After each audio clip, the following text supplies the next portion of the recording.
Have you ever wondered why every political argument online feels like a family Christmas dinner gone wrong?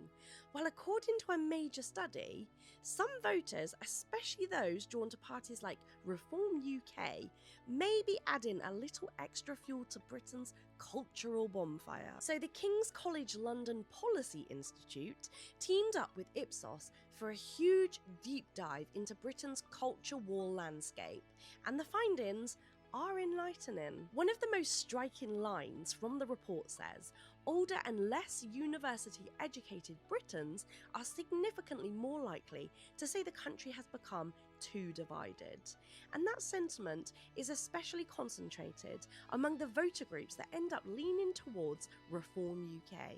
Another quote that stood out: nostalgia for the past is strongly associated with support for parties positioning themselves against cultural change. Translation: if you often hear phrases like, "we need to get our country back," this study basically says, yes, they've measured that. And here's the big one. Concern about immigration remains one of the strongest drivers of cultural polarisation. The researchers highlight that this issue consistently maps onto the reform sympathetic slice of the electorate. But the study also notes something important. People who feel powerless or unheard are far more likely to align with parties that challenge mainstream institutions.